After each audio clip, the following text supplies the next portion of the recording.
Things have never been easier than they are right now, and that's why comfort may be killing what God has in store for your business.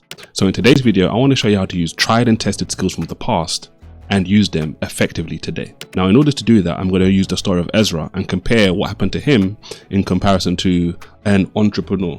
And I'm going to be talking specifically what I'd just say is a modern entrepreneur. So I'll leave it like that, right? And I'll tell you who Ezra is in a moment as well, just to make it crystal clear. So Ezra is a powerful story in the Bible, especially when it comes to entrepreneurship. He was entrepreneurial. He was doing he wanted to build something, right? He wanted to change the state of the nation, of his people.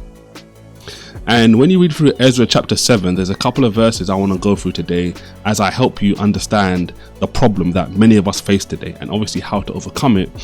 Is when you read through Ezra chapter 7, it tells us something interesting. And this is interesting because it tells us a bit about who he actually is, right? Now, why this is important is because Ezra came from a priestly lineage, right? Which was of significance. But the problem with that is, at this point in time, the nation is obviously off in Babylon. They've been destroyed. They've been decimated because people from the priestly class, for example, were not doing their job. So when you think about his ancestry, you think about your ancestry, it's one of the things which can help you, but it can also harm you, right? Being a priest in this particular scenario wasn't necessarily a good thing for Ezra, because those were the people that were supposed to teach the law, but for them, many of them were not doing the right thing. And now when you think about your family tree, right, the point I'm trying to get you to realize is your family tree may help you, it may actually harm you, right? But that's not the point. You see, even though Ezra was coming from a time period where the priests had a lot of negative stigma around them, it wasn't necessarily like the cool thing to be a priest. It doesn't matter. It doesn't stop you from doing something great, as Ezra did, as we'll talk about more in a moment. So we're going to start reading in Ezra chapter 7 verse 6, and this is where after it finishes talking about his family tree, it says Ezra went up from Babylon, which is modern day Iraq. Now it starts to tell us a bit about his occupation, right? He was a scribe, right? Scribes were the people who would write out the law. They would copy the law, basically make copies of it, and also they would have a teaching element of it as well. So they'd be teaching people, right? So when you think about your occupation, right, what you do, etc., it matters, because more likely than not, the thing that you are doing on a regular basis is the kind of thing which can lead you to your greatness.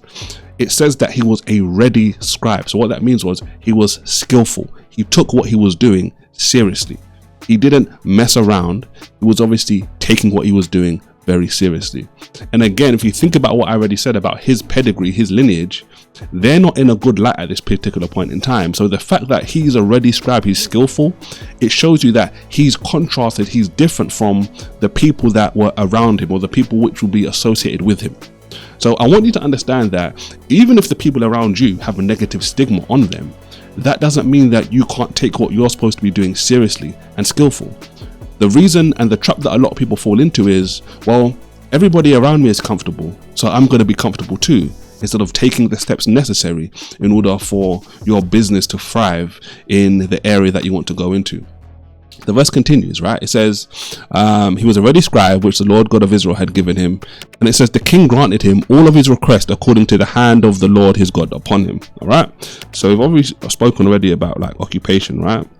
Now we're hearing that Ezra had been granted permission to undergo a activity because the king had granted him permission, right? So I'm just going to call this access. Now, I don't want you to miss the connection why Ezra had access and why the Bible has told us already, right before telling us he had access, that he was skillful.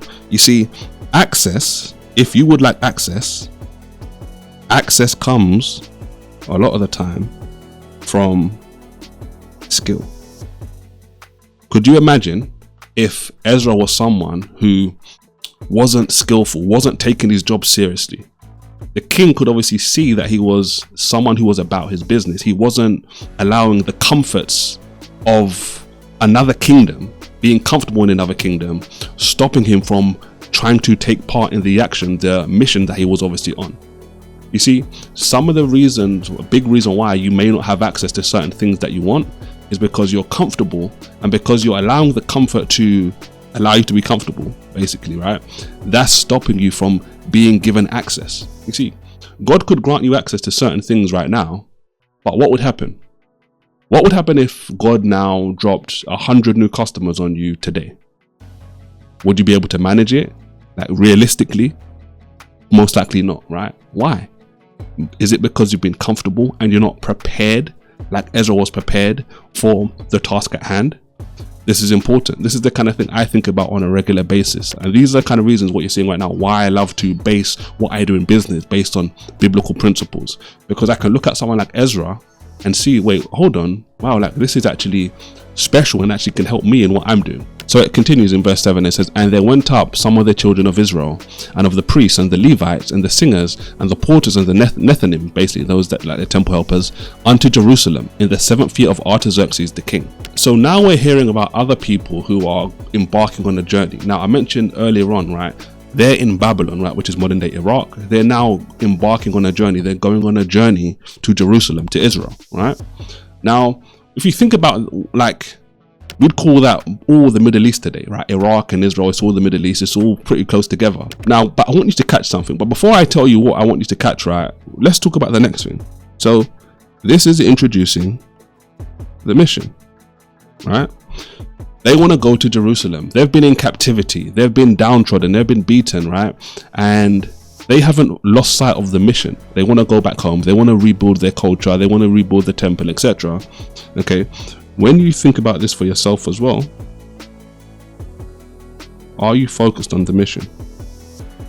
I'm not asking if you have a mission, right?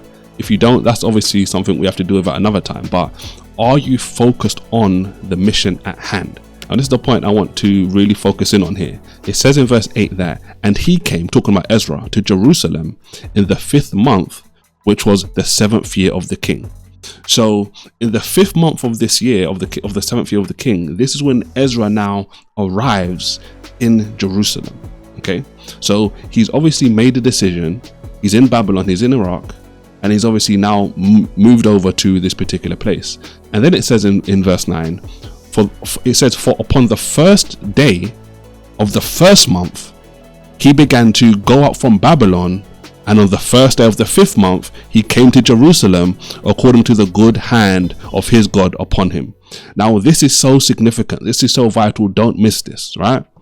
He had a mission to travel from, let's just say, B to J, right? Babylon to Jerusalem. A flight today from Iraq to Israel, you'd be there in probably an hour or two, right? But what this tells us about Ezra and his journey on this mission, this is, if you want to call it phase 1 of the mission, just getting there.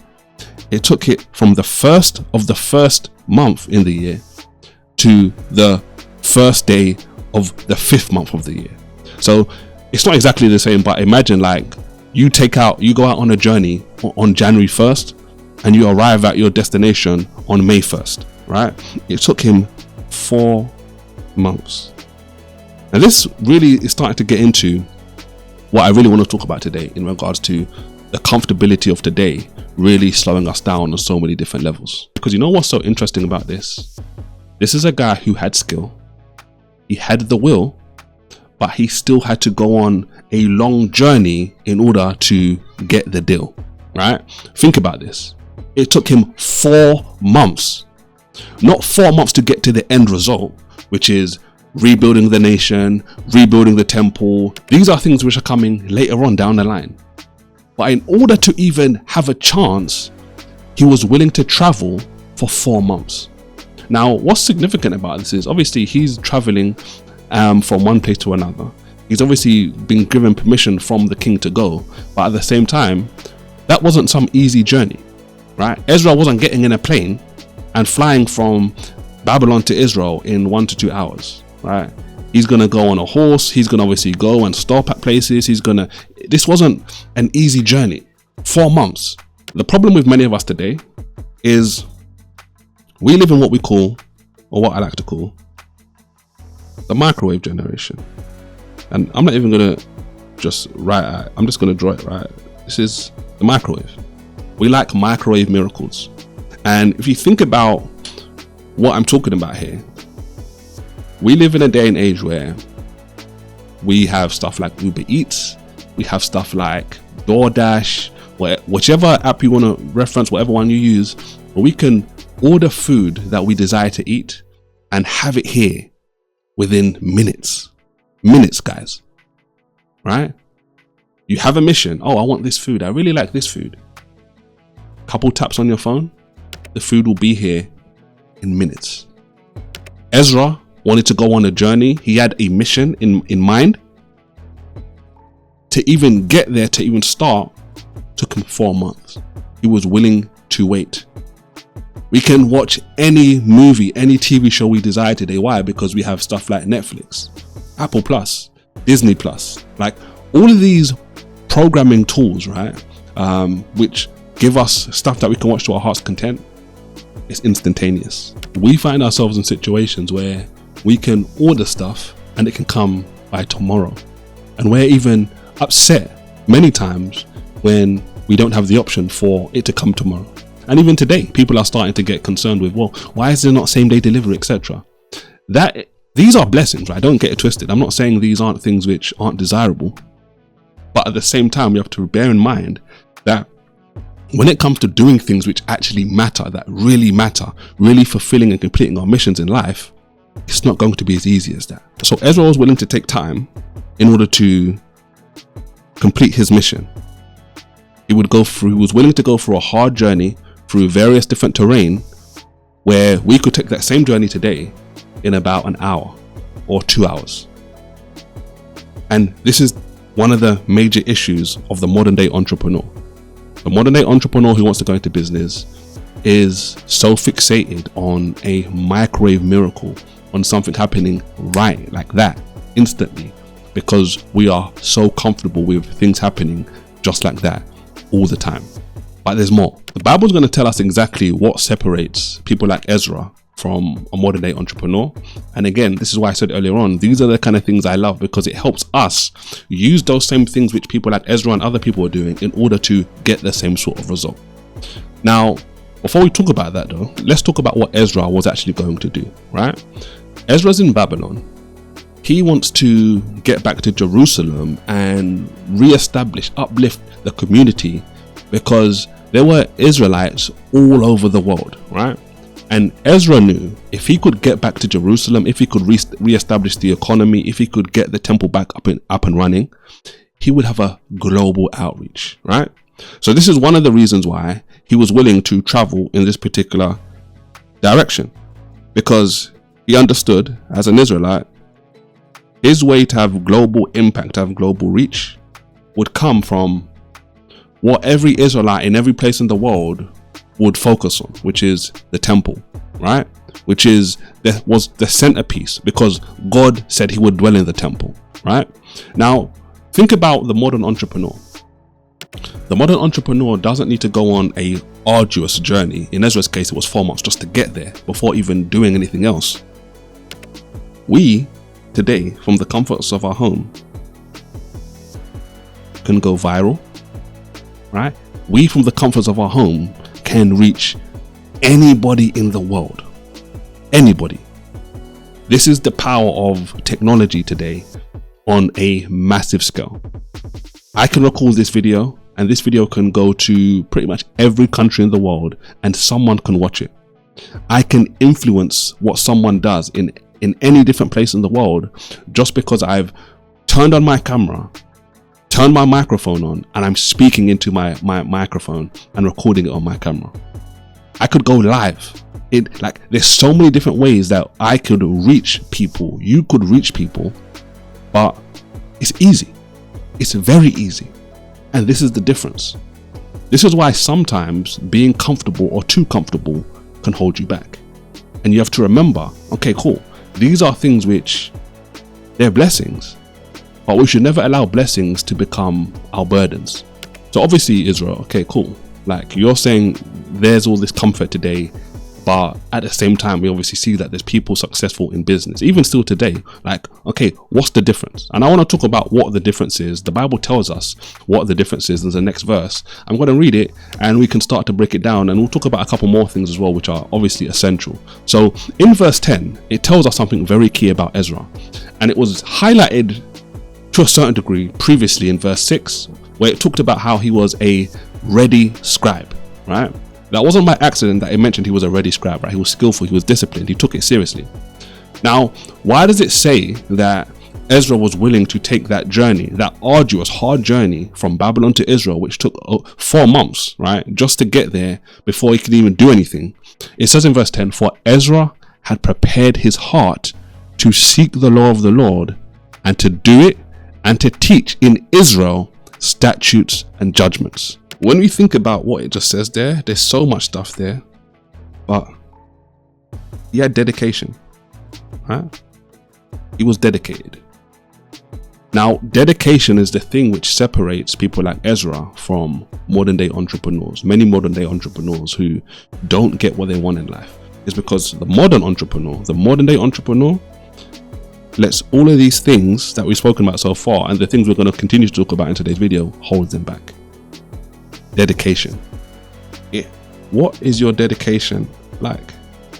And the reason why this is significant is because most modern entrepreneurs, like I said, they don't have dedication today. What does it mean to be dedicated? It means to take part, to take what you're doing seriously, even when nobody can see it. You see, Ezra was already scribe, but he's in Babylon. So he's able to do what he's supposed to do.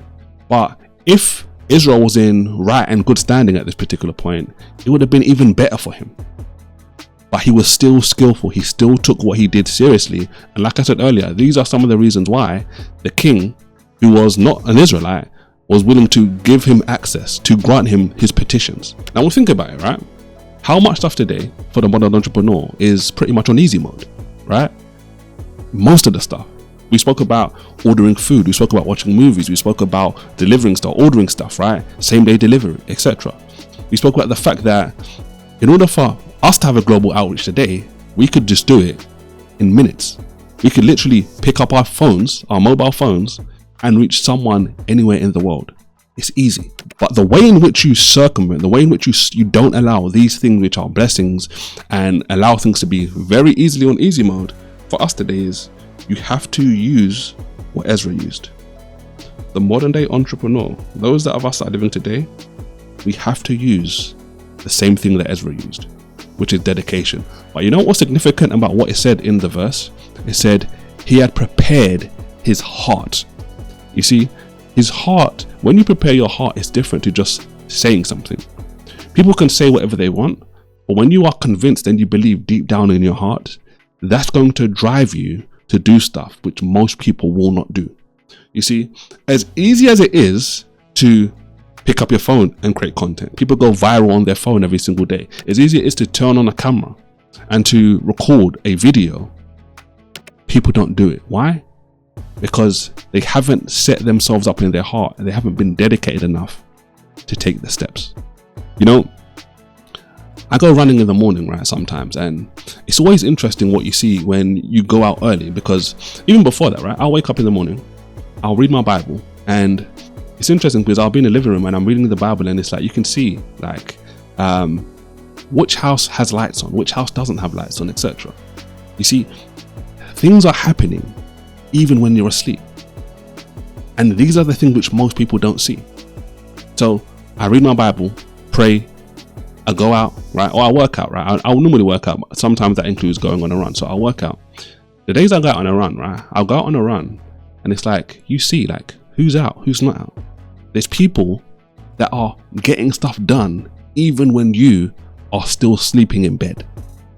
You know what the difference is for many of those people? It's dedication. That's why Ezra would go on a 4-month journey just at the chance of completing a mission, because he had dedication in his heart. He had determined, he had prepared in his heart to seek the law of the Lord and to do it and to teach it, but to teach it in Israel. You see, he could have taught it in Babylon, but he understood that he was prepared and desired something greater.